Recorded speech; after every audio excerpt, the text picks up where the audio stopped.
Keep your wellness routine going strong all summer. Kachava's new travel packs help you stick to your daily ritual even when you're on the go. Just one packet of Kachava's all-in-one nutrition shake provides complete nutrition wherever you are, with 25 grams of protein, 6 grams of fiber, greens, adaptogens, and more. Simplify your daily ritual. Go to kachava.com and use code FITNESS for 15% off. That's KACHAVA.com, code FITNESS.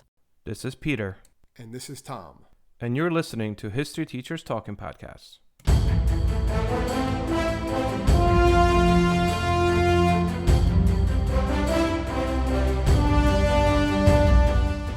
All right, this is Peter Zablocki and Thomas Reska, and welcome back to our podcast. Tom, what do we got today? Well, today we're going to look at the additions of the 49th and 50th states into the Union, some of the backgrounds on how it happened, why it took place, why it took so long to get put into the Union, and really just like the backdoor negotiations and the process of becoming a state, because it's not as easy as simply saying, hey, guess what? You're a state now. There's a lot more that goes into it. Yeah, a lot of politics, divisive politics sometimes even. Yes. But yeah, the last two states. I don't even know how we came up with this topic. I think it was like, oh, let's do Hawaii. Well, we should do Alaska. Well, we should do Hawaii and Alaska. I mean, they both technically became states in 59 within months of each other. So yeah, and they were kind of tied together, as we'll get into. Yeah. Like there was kind of a compromise, and plus a flag with 49 stars would look weird. I didn't even think one with 48 kind of looked weird, right? Right? Yeah, I agree. I don't remember ever. I mean, in our time, if our lifetimes, we've never known anything other than the 50. Nope. Yep, you're right. But obviously, in others, it was much different. And there's always talk of, some other states being added at some point, DC, yep. Puerto Rico. It seems like it's such a controversial topic today. People are like, oh, should Puerto Rico be added as a state? And, some people are like, no, it shouldn't. And I think there was a lot of controversy with these two as well, because they were, for the longest time, they were territories. And we'll talk about today as to how we wound up acquiring these territories and kind of a brief history as to what Alaska was before we got there and how we came to have it. And same thing with Hawaii. And then ultimately we'll talk about its road to statehood for both of them, rather. So I think let's get it started. Let's get started on Alaska. And the reason for that is because that one became the state first. So yeah, it was the 49th state. Yep. So well, just basically, I mean, there's a lot that goes in with Alaska, but it was really just considered a military district of the United States, right? And the federal government controlled it under the Department of Alaska. And then it became designated as the District of Alaska, I think, from 1912 up until it became a state.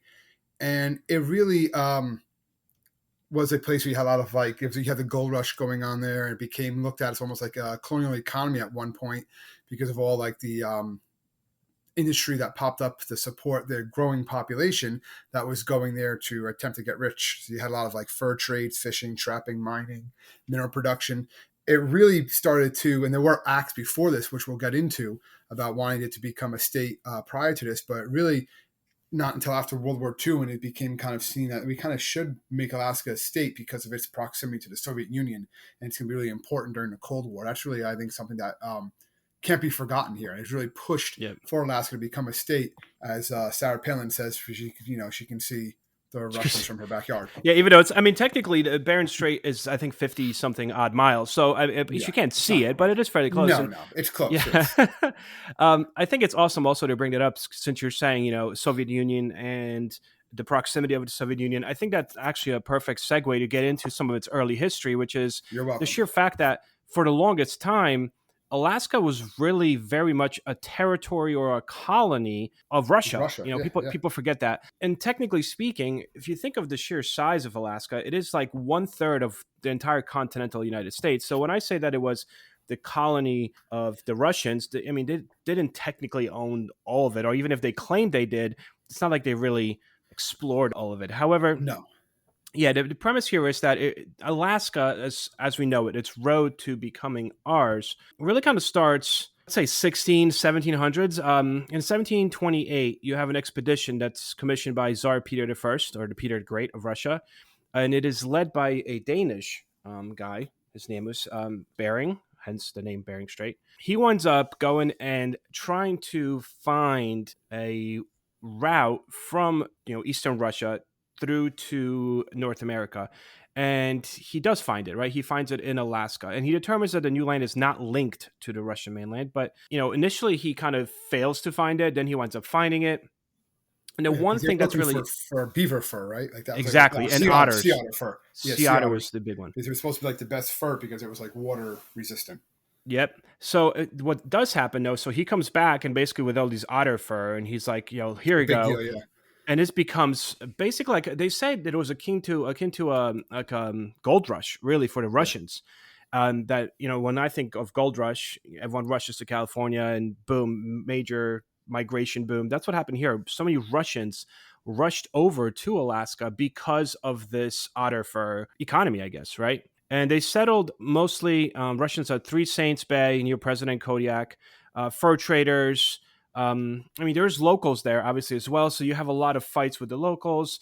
But what ultimately starts to happen is these hunting of these fur seals kind of makes them extinct. That becomes like a kind of a big deal. Yeah, and it was never, like you said before, they never fully colonized Alaska. And it was never very profitable for them. Yeah, they just stayed on they the didn't really outskirts. make much money of it, but there's still some evidence of the Russian settlement today, particularly in like some churches that survived throughout southern, eastern parts of Alaska. So you see some of the names and stuff like that.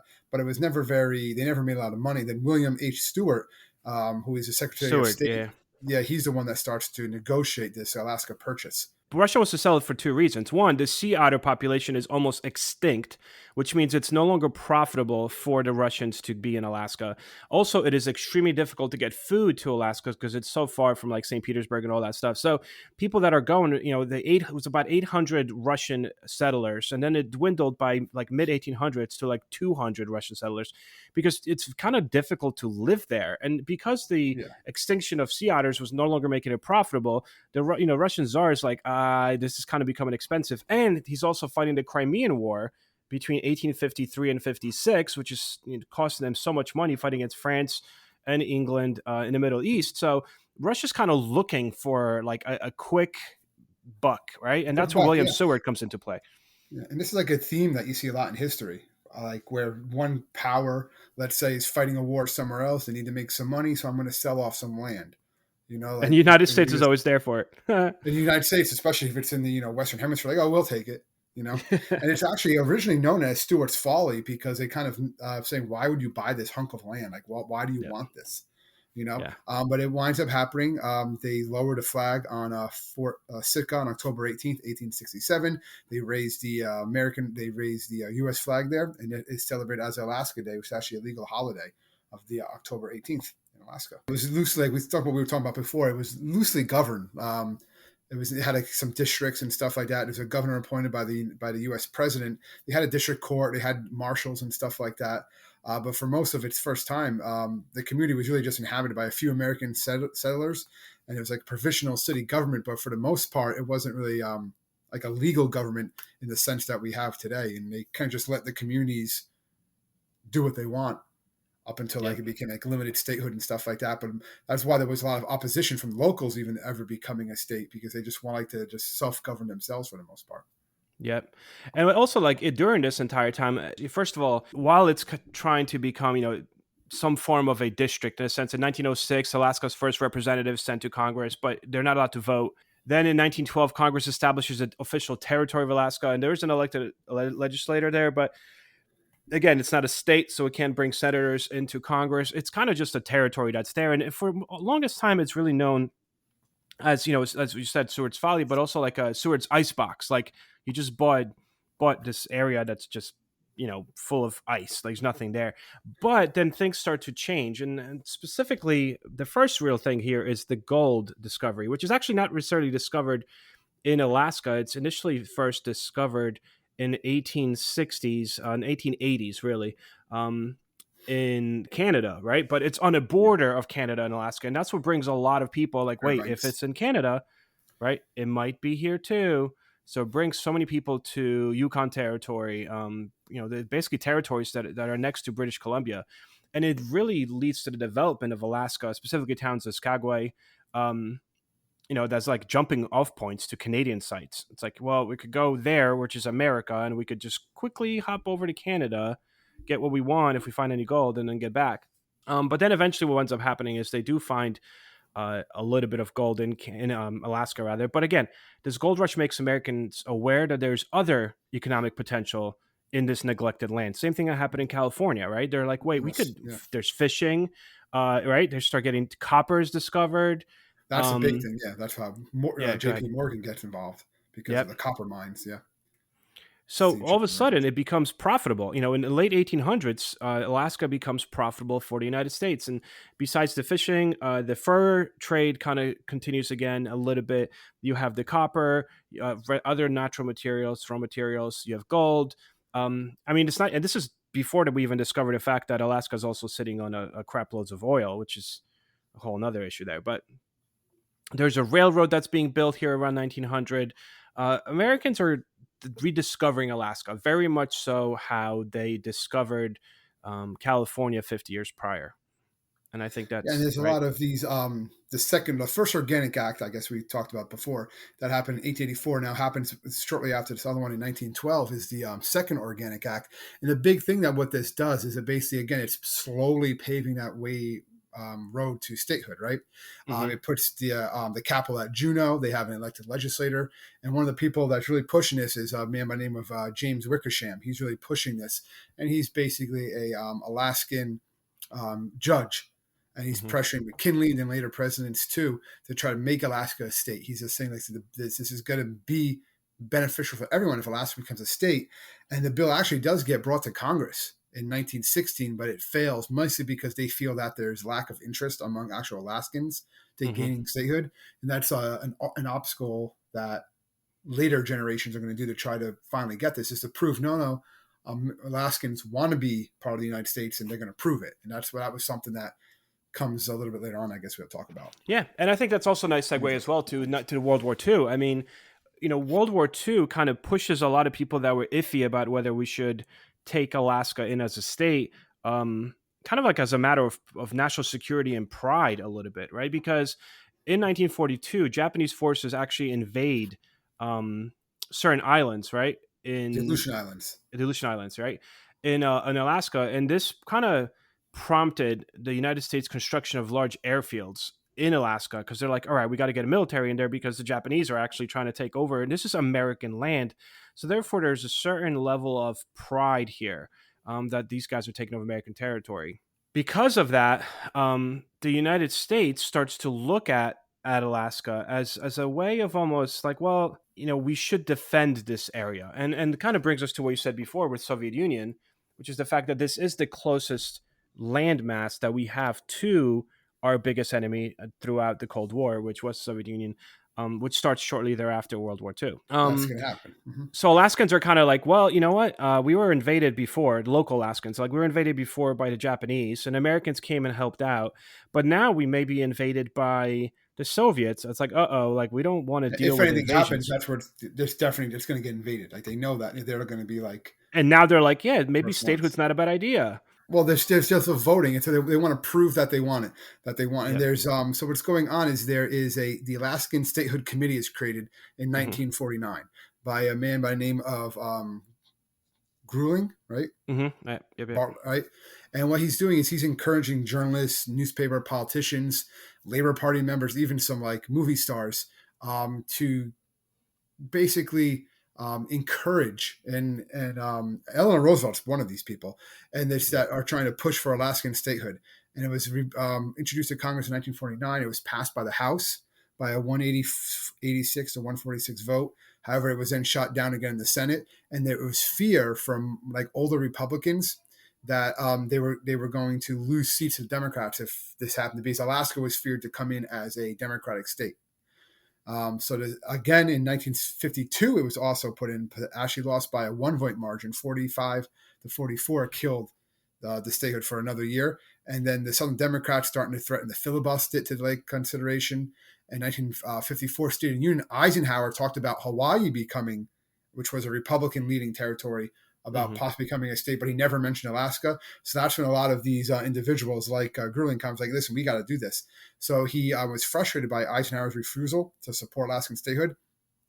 So he led a bunch of these coalitions basically, and they would go around all the time and just like constantly harass these people who voted against it and be like, why are you voting against Alaska? What do you have against Alaska? How come we don't want Alaska to be a state? And they're just like, what's going on here? This is actually, technically, it was something legal. You're not supposed to do that. They're basically harassing them. And he also starts to increase members, increase to prove that the Alaskans want a statehood. And he holds public hearings for themselves to, basically say public sentiments. Alaska, actually, they sent their state flower, which is the forget-me-not. I'm sure people know what the forget-me-nots are, right? Members of Congress, basically, don't forget about us and stuff like that. They said things that they sent out Christmas cards, the Make Alaskans Future Bright, ask your senator for statehood and start the new year right. Those were sent to like a lot of members of Congress. So this is slowly starting to gain more and more. This is like the mid-50s. Starting to gain more and more. And what that does is it makes that Operation Statehood and all of that increasing of public interest, it destroyed that argument, say, oh, the Alaskans don't want to be a state. That destroys it. They can't use that anymore. So it just destroyed that part of the argument, and it can no longer be usable. So now what reasons are you saying that Alaska can't become a state if the people there want to become a state, which is obviously what it says to be. So it was kind of just a ploy to take that argument away from the people who didn't want Alaska to become a state. Yeah, and it's also interesting, too, because once you have the discovery of oil in the late 50s, which actually the big discovery is really in the 60s when we discover how much oil is there. But the initial discoveries of natural gas and oil happened in the 50s. And that kind of goes against the image of like Alaska is going to burden the United States. It's going to be weak, or it's going to be a dependent region. But now that you have natural gas is discovered in the late 50s and the early discovery of oil, it kind of leads to the government to be like, no, these guys are not going to be a dependent, like they're going to help us out. Which basically leads to, and I mean, long story short, President Dwight D. Eisenhower signs the Alaska Statehood Act into the United States law on technically July 4th, 1958, right? And that paves the way for Alaska's official admission into the Union, which happens on January 3rd, 1959, making Alaska the 49th state. You know what? I'm curious. Did they, for that little bit, for the next few months before Hawaii becomes a state, did they change any of the flags? Yeah, you did. There's a few. There's pictures like of ones 49 with some with like Grueling and Bartlett and some of the other big like people who really push for it that happen. So there's some that only show 49 stars, but they pretty much knew Alaska was on. Well, Hawaii was on its way. Yeah. Because part of the provision they had to do to become statehood is they had to like say, well, Alaska immediately is admitted to the Union. That was part of it. They had to dismiss any claims they had as a state. Now it goes to the United States. Like these provisions, like grants the United States property over the land and stuff like that. I mean, after that, kind of Alaska's history becomes, and well, you have obviously oil and natural gas become huge, right? So definitely add to big time, yeah, helps. Yeah, the United States pipeline stuff. Yeah, it's not a and 1968 discovery of petroleum on land. Basically, Alaska's economy boomed since then. At one point, also in the 60s, pulp industry was huge, where they basically started to utilize the forests and resources to make paper pulp mills to make paper, which is huge. Eventually, they said there was logging restrictions. They stopped doing that in the 90s, but by then, petroleum had already taken over in oil. By 69, a group of petroleum companies paid the state nearly $1 billion in land revenues. And that's when they were like, well, let's propose a pipeline, which eventually passes the bill, and the Trans-Alaska Pipeline is built in the 70s. Yeah, plus you get all those shows like Alaskan Bush People and stuff like that. So, of course. You couldn't have it otherwise. Nuts. I mean, if you study the history of Alaska, there's a lot in there. Obviously, the big one is, and again, I'm not going to get into it because this could be a podcast in itself, but you have the oil tanker Valdez, right, which runs off course, causes the most disastrous oil spill in all of North American history. Marine ecology, local economy damage, it's pretty intense. But I think maybe we could save that for another podcast. What do you think? Yeah. That's a good idea. Let's get into Hawaii. So here's Alaska, guys. Started with Russians. That's Alaska. So that's the ended with Russians, right? Ice, cold, bears, gold, all other stuff.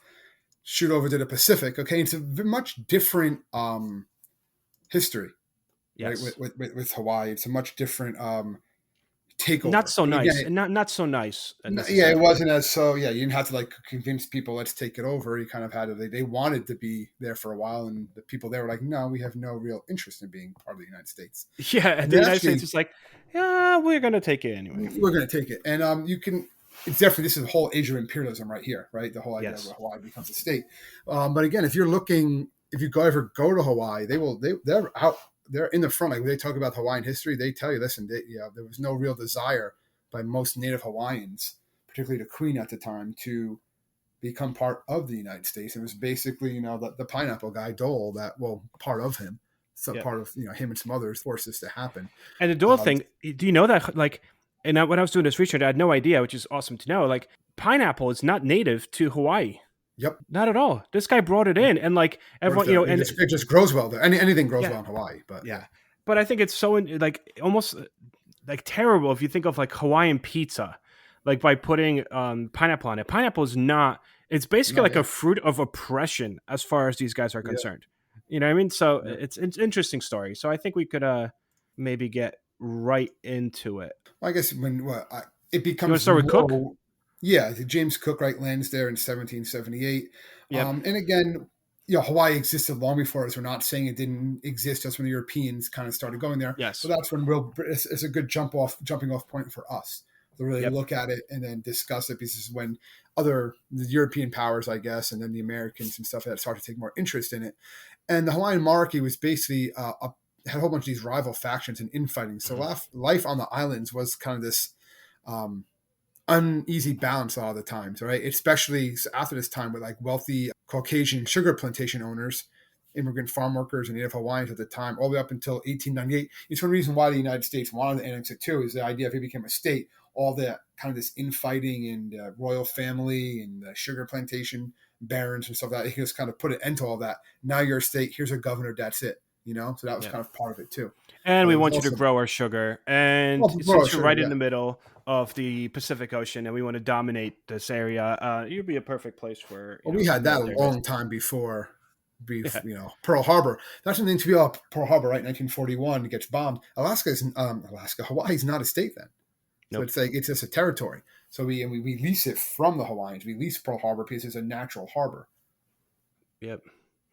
Absolutely. And like you mentioned, this whole thing really starts with Captain James Cook. He's a British explorer and navigator. He's credited as the first European discoverer of Hawaii. So he lands in Kauai on January 20th, 1778. He winds up coming back the following year, and he actually gets killed by a bunch of local Hawaiians. One of their boats gets destroyed, and then he winds up trying to kidnap one of the monarchs as like a way to terrorize the locals, and then the locals basically just kill them all. During this time, as Cook the British guy discovers Hawaii for the Europeans, and other Europeans start coming in, these Europeans start selling military technology and weapons to one particular Hawaiian leader, right? Can you know how to pronounce it? It's King Kamehameha. King Kamehameha. Oh, dude, say that again. King Kamehameha. Nice. Yeah, that king. Yes, exactly. So he winds up basically taking advantage of all this military technology and weapons, and he kind of trades it. And it's like, all right, I'll let you guys use some of this land for sugar growing while you give me all these weapons. And he consolidates power as like the most powerful king on this set of islands. And for 85 years thereafter, he basically rules over Hawaiian kingdom. And that's when you also have Americans start getting involved in like mid 1800s, primarily because of whaling, right? They start stopping there because of the whaling fleets are wintering in Hawaii. And there's so many explorers and traders and adventurers that are trying to get these whales and oil and so on and so forth, that you wind up having the Americans kind of taking more interest. And this is late 1700s up to mid 1800s. In 1820, you have the first 15 companies of these New England missionaries that arrive. And this is the beginning really of how Hawaii becomes American. You have these American missionaries that arrive in 1820, and they basically start building frame houses. They bring horse-drawn vehicles. They start building schools, churches, taverns, and they kind of create this mercantile establishment as well. Then even though they're here to spread Christianity, they kind of get involved in also making money in the sense of, again, sugar is the big one that's being brought in here. This is very similar to what ultimately happens when the colonists come to North America and settle in New England, because initially it was all about religion and freedom of religion, and ultimately it became all about shipping and business and logging and whatnot in New England. And that's basically what happens here, is that these initial missionaries have kids, and their kids have kids, and by then they're not really interested in missionary work. They're interested in the economy. They see themselves as Hawaiians. Yeah, they're Hawaiians. They're white. Obviously they come from America, their ancestors, but they're by 1800s, middle to late 1800s, they're like, well, white Hawaiians, we have money, and we want Hawaii ultimately. Yeah, and what they basically forced the queen at the time, right? I guess we'll fast forward a Mm-hmm. little bit, right? Queen Lily Okalani, they forced her to sign something basically that becomes known as the Bayonet Constitution, right? Yep. Yep. I thought Because was it her brother? I think they initially make her brother sign it, and then she yeah, her takes brother over. signed it. She signs Yep. it. Yeah, but she was the last queen. She's the last queen. Yep. But she's also Yep. forced to sign it eventually too. Yep. She had like a more legitimate claim, I believe, to the crown. So they're like didn't Yep. want like infighting. And it basically just this is in 1894. It basically just establishes Sanford Dole, yes, that Dole, the pineapple guy that we talked about before, as the Yep. first president of the Republic of Hawaii.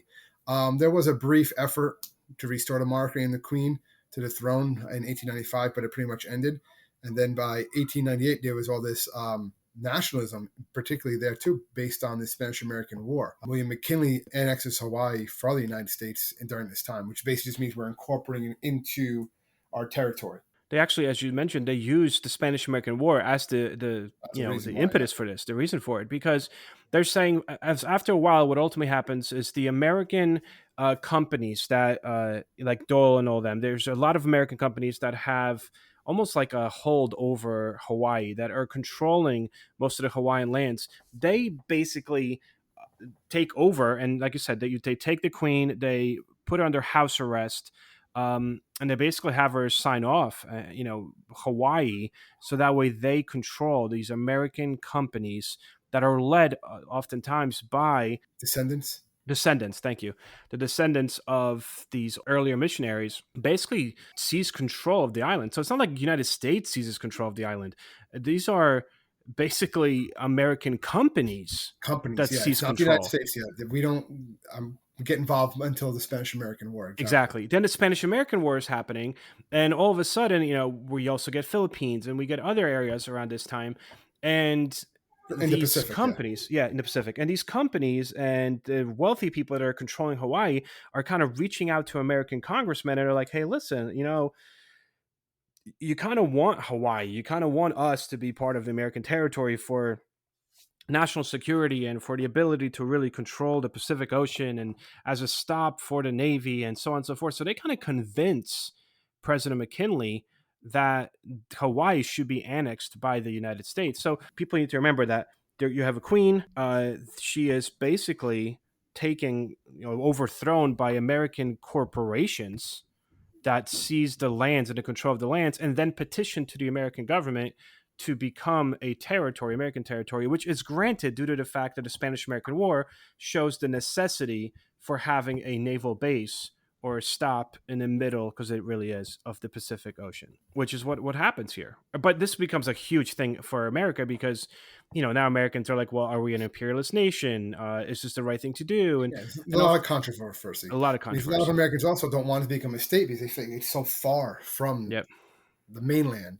They're like, how's that actually going to be how's it going to become a state? So it remains a territory for obviously many, many years. It takes before it actually becomes a actual state. And it's basically tied in with, like we said before, it's going to be tied in with Alaska.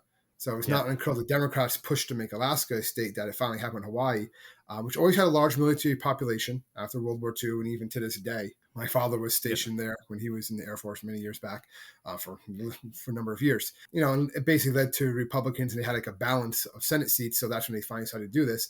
So after Alaska was awarded statehood, so was Hawaii, which became the 50th state on August 21st, 1959.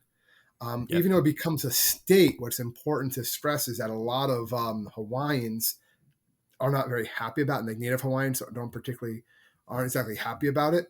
And there's a lot of push basically towards this that they say because there's still this sovereignty movement. Not so much they know they're not going to become their own nation, but they want a lot of the indigenous people of Hawaii to be recognized and have their own a lot of how Native American tribes are. They want that same treatment for themselves. And if you go to some of these other islands outside the Big Island, I know when I went there years ago, I was actually there for 4th of July, and I remember asking the people in the hotel, or whatever, the maitre d', oh, they're gonna have fireworks, and he's like, no, you're not gonna have fireworks on this island. That doesn't fly here. they're not going to be celebrating 4th of July here because there's still like a lot of resentment. They basically feel like the United States territory like illegally took over Hawaii and overthrew their rightful government and sovereign people, and then forced themselves onto the Hawaiian Island. There's other ones that say, listen, it benefits being part of the United States. We'd rather be part of the United States and not part of the United States. Well, that's kind of the white, the very white population of Hawaii pushed for statehood, mainly for the fact that they were obligated to pay U.S. taxes, especially 1940s and stuff. As a U.S. territory, the population growth was really, was growing in the 40s. The development of plantation economy based on production of sugar, pineapples for consumption in U.S. mainland basically saw it become a transport link to mainland United States, and people are going there. Economy's going great in the 40s, and the white population, they have to pay taxes, but they're like, well, we have no corresponding legislative representation. So why would I pay taxes? Which is why they are starting to, the rich people are kind of like, yeah, make us a state, like make us have some form of representation if we have to pay these taxes. It's kind of really right after World War II is you have this further economic consolidation and growth is what really leads to this path to statehood. Like, no. Like, if we have a pretty good economy, you're taxing us, make us a state. And plus, and a lot of the import taxes and stuff, that piece, a lot of stuff gets brought there. That's why, certain things are cheap in Hawaii, but certain things are much more expensive. Believe it or not. And Hawaii is the only state in the country that actually grows coffee. When you think about how much coffee Americans drink, Hawaii is the only state that actually grows its own coffee. And they have a bunch of different types too there, mostly because of the volcanic soils are so rich in nutrients and stuff like that. They can grow coffee there. But you would think, that's always a trivia question I ask students the first couple of weeks of school. What's the, and they all think about it, they never get it until I tell them, because it's something that you don't think of Hawaii being the only one there doing it. Yeah, and kind of like what you're saying too, like, and you were there for 4th of July, like since 1980s, you have this sovereignty movement that is getting bigger and bigger. It's like legal restoration of sovereignty. These native Hawaiians. It's not anti-American. It's not that. It's more just pro-Hawaiian. Yeah. Which I understand. Which I understand, because a lot of they're sort of like, they're relegated to like just this, like leisure culture, type of thing. Like they have to work in these resorts, or they have to work, these, and it's not fair because they're working for these corporations, basically, paid's not always great and stuff like that. Like it's weird. It's different. Yeah, and now, I mean, now tourism is the most dominant industry easily of Hawaii, exactly. Right? Yeah, it's a huge. Not just the climate. You have world-class resorts and so on and so forth, but you also have national parks, and I mean, it's also a major world center for astronomy. I mean, there is, this is the place to go. In 1993, we should mention, United States President Bill Clinton apologized for America's role in the overthrow of the Hawaiian monarchy. He said, "Our bad." Interesting. He says that for a few things. During his presidency, which is fine. But again, you see he's apologizing for it. But it's not like he's going to be like, we're going to make it right, and here you go. You're not a state anymore. Like that was never going to be entertained. Nor I don't think people would want that. Would want that. Like I said, we do have those people, individuals that saw a movement, but it's more pro-Hawaiian and pro-Hawaiian history, and they want to be recognized as an indigenous people, not wards of a state, and more than just being an independent country. They're more than being anti-American. Yeah. Well, I think that kind of covers, right, our 49th and 50th state acquisitions. Yeah, cool places. I've been to one. I still have to go to the other. I know. I haven't been to either, but I'm going to one next summer. We already booked stuff, so this is happening. There you go. That's what it's always it's always something to look forward to, after a whole entire year of teaching. Be helpful. That's right. Anyway, so thank you so much, everyone, for listening to our podcast. As always, we greatly appreciate it. If you need to find us, you can find us at www.historyteacherstalkingpodcast.com. If you have any questions, comments, you could also find us on Twitter, Instagram, Facebook. You could just Google us, and our website will pop up. We do exist. It's out there. It's out there. Thank you so much again, guys, and we'll see you guys next week. Stay safe, everybody.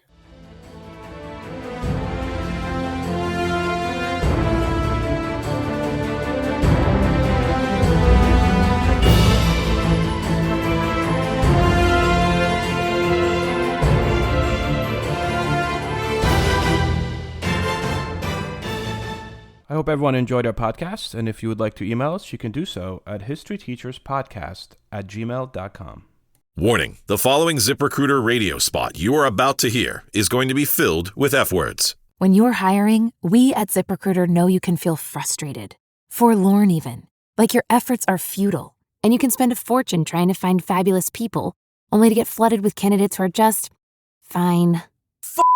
Fortunately, ZipRecruiter figured out how to fix all that. And right now, you can try ZipRecruiter for free at ZipRecruiter.com/zip. With ZipRecruiter, you can forget your frustrations because we find the right people for your roles fast, which is our absolute favorite F word. In fact, 4 out of 5 employers who post on ZipRecruiter get a quality candidate within the first day. Fantastic. So, whether you need to hire 4, 40, or 400 people, get ready to meet first-rate talent. Just go to ZipRecruiter.com/zip to try ZipRecruiter for free. Don't forget, that's ZipRecruiter.com/zip. Finally, that's ZipRecruiter.com/zip.